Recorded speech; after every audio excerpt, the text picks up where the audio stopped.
बहुत सारे नून के करीबी जो नवाज शरीफ साहब के गिने जाते हैं, उनका ख्याल था कि खाकान अब्बासी साहब जो हैं वो बाजवा साहब की एक्सटेंशन के लिए तवज्जो कर रहे हैं। और मैं खुद जी जी बिल्कुल, ये बात हुई, ये बात चली है।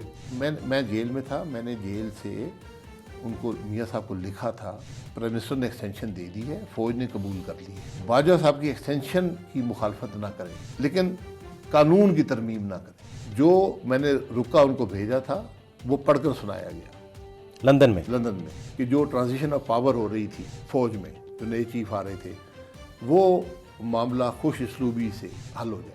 उसके अंदर बहुत पेचीदगी पैदा हो गई। नवाज शरीफ साहब ने आपको कैटेगोरिकली कहा कि मैं जनरल बाजवा को एक्सटेंशन नहीं दें। नहीं, ऐसी मैंने वो उस बात को छोड़ दें, क्या कहा, मैंने कहा जी मुझे अगर आप इजाज़त दे दें जनरल साहब से मिल लूँ, बाजवा साहब से मिला। मैं फिर लंदन गया, दोबारा गया जी, ताकि उनको बताया कि बाजवा साहब की सोच क्या है, और फिर वापस आया और फिर बाजवा साहब से मिला। जो फैसला भी है ये वज़ीर आज़म पे छोड़ दें, अच्छा करता है गलत करता है उसकी मर्जी है। मेरे दिमाग में कोई एलची का रोल नहीं था, क्योंकि मेरा ताल्लुक मियाँ साहब से भी था और मेरा ताल्लुक बाजवा साहब से भी था। तो आसिफ खोसा इतनी दूर तक जाके वापस क्यों हटे? उनको वादा किया गया था खोसा साहब को कि आपको एक्सटेंशन देंगे, वो नहीं दी तो उन्होंने ये कर दिया। आपका बड़ा ही अहम स्टेटमेंट है। 2022 में जनरल बाजवा से 2 मुलाकातें हुई, इसका अहवाल या मैं जानता हूँ या जनरल बाजवा, इससे क्या इसमें क्या बड़ी अहम स्टेटमेंट है? जी बिल्कुल, ये है, वो उनसे पूछ लें। मैं पहली दफ़ा मैंने आपको खुद मुलव्वस किया सिर्फ एक मकसद के लिए कि जो ट्रांजिशन ऑफ पावर हो रही थी फौज में, जो नए चीफ आ रहे थे, वो मामला खुश इसलूबी से हल हो जाए। उसके अंदर बहुत पेचीदगी पैदा हो गई थी और बहुत से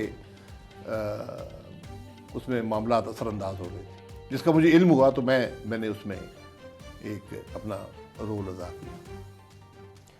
किस लेवल की पेचीदगी थी, तो थोड़ा इसमें अगर आप थोड़ा एक्सप्लेन अगर वो बाजवा साहब, देखिए वो बातें जो वहाँ पर हुई हैं, मैं और बाजवा साहब थे। चलिए आप अपना एंड का सुना दें जिसमें सियासी रोल। नहीं, मेरा सिर्फ ये था कि देखिए उस वक्त बहुत सी चीज़ें हो रही थी, कुछ बाजवा साहब की एक्सटेंशन की बात भी चल रही थी, सियासी हलकों में भी, बाहर भी, कुछ इसको बनाना चाहिए, इसको नहीं बनाना चाहिए, सब बातें चल रही थी, जो कि मुनासिब नहीं था।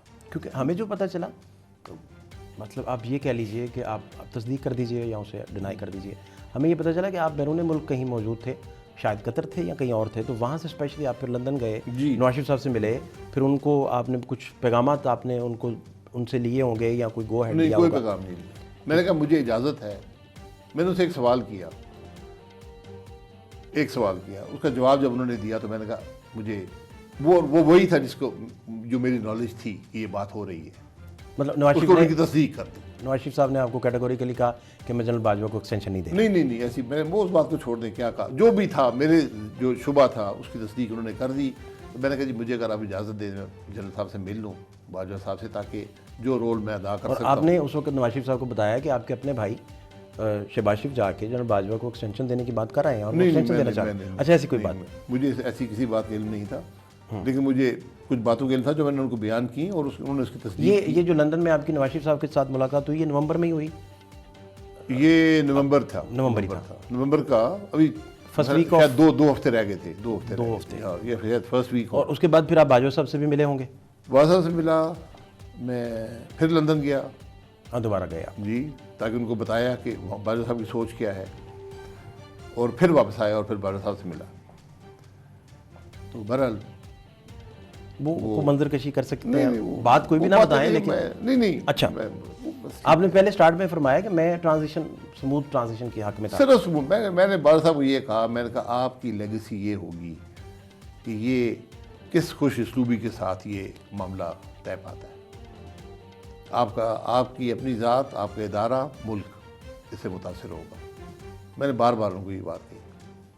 बाकी जो बातें हैं वो उसकी जो वो कहेंगे वही बात। अच्छा, इसका मतलब कि आप बेसिकली चाह रहे थे कि कोई ऐसी वैसी खुदा न खास्ता होनी ना हो जाए और ट्रांजिशन ऑफ पावर हो, ताकि मामला जो फैसला भी है ये वज़ीर आज़म पे छोड़ दें, अच्छा करता है गलत करता है उसकी मर्जी है, ये फैसला उस पर छोड़ दें। हाँ, इस फैसले में मुदाखलत नहीं होनी चाहिए। अच्छा, मैं ये जब किताब लिखी तो उसमें लिख दूंगा क्या। अच्छा, मैं इसमें मुझे मैंने नून लीग के बहुत सारे जो बड़े हैं उनमें बहुत सारे मैसेंजर्स भी हैं। 2 मैसेंजर जिनमें मेन 2 मैसेंजर्स कंसीडर हुए, वो ख्वाजा आसिफ और मलिक अहमद ख़ान साहब, स्पीकर पंजाब असम्बली और वज़ीर दिफा। उनसे वैसे ही हम इंटरव्यू भी करते हैं, बात भी करते हैं, पूछते भी हैं, तो उन्होंने कैटेगोरिकली कहा कि इस सारी ट्रांजिशन में पार्टी के किसी मेंबर का, नवाज शरीफ साहब के किसी दोस्त का, किसी करीबी का कोई हाथ नहीं। हमारे तक मैसेज आते थे और हम आगे डिलीवर करते थे। 2 ही बंदे ब्रिजिंग कर रहे थे, 2 ही बंदे मैसेंजर थे और 2 ही लोगों ने स्मूथ ट्रांजिशन को मुमकिन बनाने के लिए ये रोल प्ले किया। तो इस पे आपका क्या टेक हो सकता है? ठीक है, उन्होंने कह दिया, ये उनकी इन्फॉर्मेशन है। हर इशू के बहुत से पहलू होते हैं। जिस पहलू को वो देख रहे थे उनकी बात बिल्कुल ठीक होगी, जिस पहलू को मैं देख रहा था वो थोड़ा फर्क है। अच्छा, इस लाइन के साथ नून लीग के हालांकि मुझे किसी ने जिम्मेवारी, मैं एलची नहीं था, ना जिम्मेवारी लगाई थी। मेरे दिमाग में कोई एलची का रोल नहीं था, क्योंकि मेरा ताल्लुक मियाँ साहब से भी था और मेरा ताल्लुक बाजवा साहब से भी था। तो मैंने ये समझा कि मैं अपने उस ताल्लुक को इस्तेमाल करूं और इस मामले को में सहूलत पैदा करूं। अच्छा, एक अफवाह भी फैली, वो आप करेक्ट कर सकते हैं, और वो आप खुश दिली से, जैसे आप पहले करते हैं, नहीं, आप वो ये थी कि बहुत सारे नून के करीबी जो नवाज शरीफ साहब के गिने जाते हैं, उनका ख्याल था कि खाकान अब्बासी साहब जो हैं वो बाजवा साहब की एक्सटेंशन के लिए तकद्दो कर रहे हैं। और मैं खुद जी बिल्कुल, ये बात हुई, ये बात चली है। इसकी क्या बुनियाद हो सकती है? वो उसकी बुनियाद भी किताब में लिख अच्छा, दूंगा। इसको वो जोड़ते फिर किस बात से हैं? मैं पहली एक्सटेंशन के भी हक में नहीं था। मैं किसी एक्सटेंशन के हक आपने तो प्रोटेक्शन ऑर्डर पे वोट नहीं डाला था। जी नहीं डाला था ना वोट। आप तो जेल में थे उन दिनों। मैं जेल में था। मैंने जेल से उनको, मियाँ साहब को लिखा था कि 4 महीने गुजर गए हैं, प्राइम मिनिस्टर ने एक्सटेंशन दे दी है, फौज ने कबूल कर ली है, बाजवा साहब की एक्सटेंशन की मुखालफत ना करें, लेकिन कानून की तरमीम ना करें, एक गैर मामूली अमल को मामूल का हिस्सा ना बनाएं।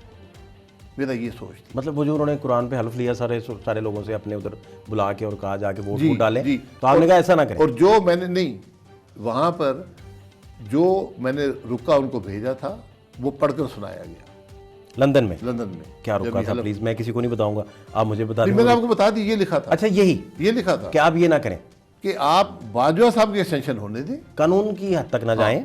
और हकीकत ये थी कि सारी मुस्लिम लीग नून मुखालफत करती तो एक्सटेंशन तो हो जाती, अक्सरियत तो इमरान खान के पास थी। तो आसिफ खोसा इतनी दूर तक जाके वापस क्यों हटे? उस वक्त क्या हुआ? आसिफ, सुप्रीम कोर्ट ने टेकअप कर लिया था। देखिए क्या साराई है ना, टेकअप क्यों किया था? एक्सटेंशन हुई है अगस्त के मिडिल में, डिसीजन आया है जाके नवंबर में। अब इसकी क्या साराई है? क्या साराई ये है कि उनको वादा किया गया था खोसा साहब को कि आपको एक्सटेंशन देंगे, वो नहीं दी तो उन्होंने ये कर दिया।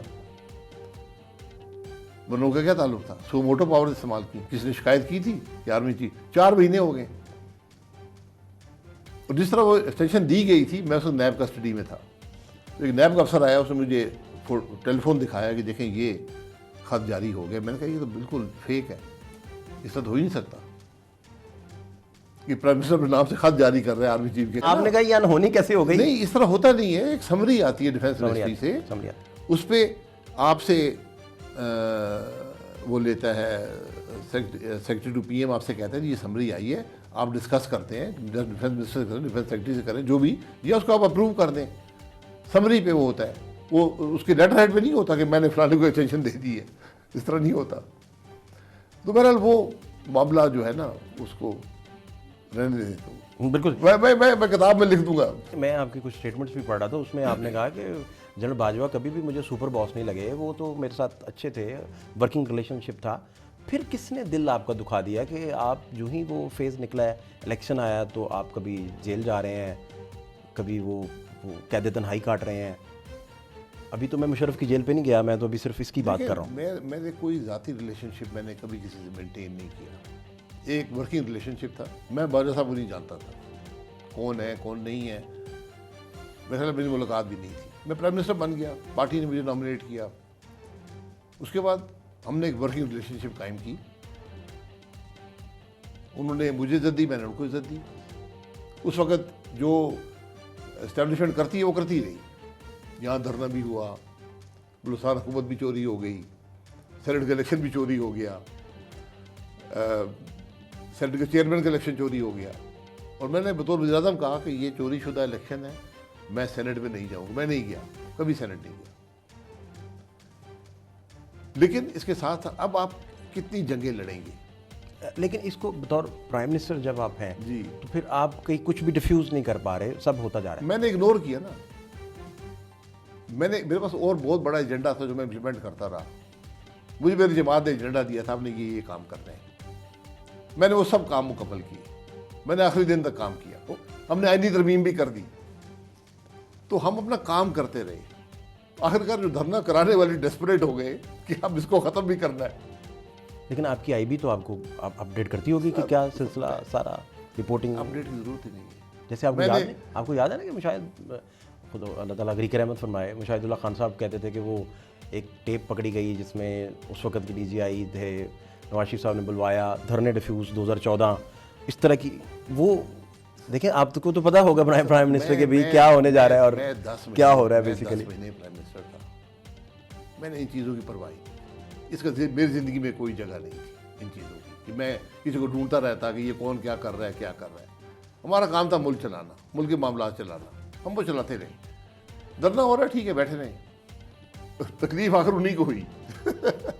उन्होंने जाके अदालत से हुक्म लिया कि धरना ख़त्म किया जाए।